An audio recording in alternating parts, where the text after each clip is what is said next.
Indian super league ഫുട്ബോളിൽ Kerala Blasters FC 13ാം round പോരാട്ടത്തിന് ഒരുങ്ങുകയാണ്. 2024-25 ISL സീസണിൽ ഇതുവരെ ഫോം കണ്ടെത്താത്ത ടീമാണ് കേരള ബ്ലാസ്റ്റേഴ്സ്. ഈ സീസണിൽ ഇതുവരെ 12 മത്സരങ്ങൾ കളിച്ചതിൽ നേടാൻ സാധിച്ചത് വെറും 3 ജയം മാത്രമാണ്.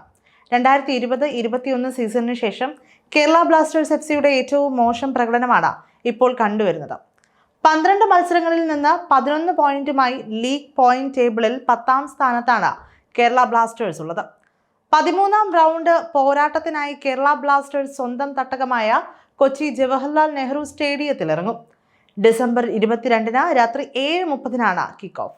2023-24 ലീഗ് ഫുട്ബോൾ ചാമ്പ്യന്മാരായി ISL-ലേക്ക് സ്ഥാനക്കയറ്റം ലഭിച്ചെത്തിയ ടീമാണ് കൊൽക്കത്തയിൽ നിന്നുള്ള Mohammedan SC. Indian club football ലോകത്തിലെ പാരമ്പര്യ ക്ലബ്ബുകളിൽ ഒന്നാണ് അവർ.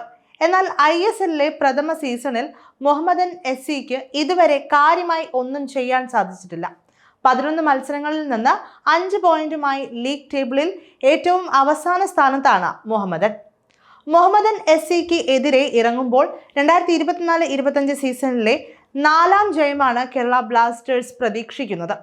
കഴിഞ്ഞ മത്സരത്തിൽ മോഹൻ ബഗാൻ സൂപ്പർ ജയന്റിനോട് പരാജയപ്പെട്ട ശേഷമാണ് കേരള ബ്ലാസ്റ്റേഴ്സ് FC മറ്റൊരു ബംഗാൾ ക്ലബിനെതിരെ ഇറങ്ങുന്നത് എന്നതും ശ്രദ്ധേയമാണ്.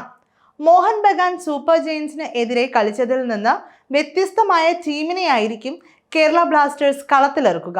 ചുരുങ്ങിയത് 2 മാറ്റങ്ങൾ സ്റ്റാർട്ടിംഗ് ലൈനപ്പിൽ ഉണ്ടായിരിക്കും. മിലോസ് ഡ്രിൻസിച്ച്, സന്ദീപ് സിംഗ് എന്നിവർക്ക് പകരമായി അലസാന്ദ്രെ കോഫ്, പ്രബീർ ദാസ് എന്നിവർ കേരള ബ്ലാസ്റ്റേഴ്സ് സ്റ്റാർട്ടിംഗ് 11-ൽ ഉൾപ്പെടാനാണ് സാധ്യത. ഗോൾ കീപ്പറായി സച്ചിൻ സുരേഷ് തന്നെയായിരിക്കും എത്തുക.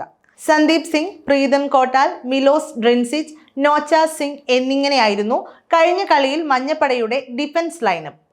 ഇതിൽ നിന്ന് ഡ്രിൻസിച്ച്, സന്ദീപ് എന്നിവർ പുറത്തേക്ക് പോകാനാണ് സാധ്യത. മധ്യനിരയിലും മുന്നേറ്റ നിരയിലും മാറ്റങ്ങൾ വരാൻ സാധ്യത പക്ഷേ കുറവാണ്. അതേസമയം Sachin Suresh, Prabir Das, Pritam Kotal, Alexandre Coeff, Naocha Singh, Danish Farooq, Freddy Lallawmawma, Noah Sadaoui, Adrian Luna, Mohammed Sahif, Jesus Jimenez എന്നിവരാകും മുഹമ്മദൻസിന് എതിരായ സാധ്യതാ സ്റ്റാർട്ടിംഗ് ലൈനപ്പിൽ ഉൾപ്പെടുന്നവർ.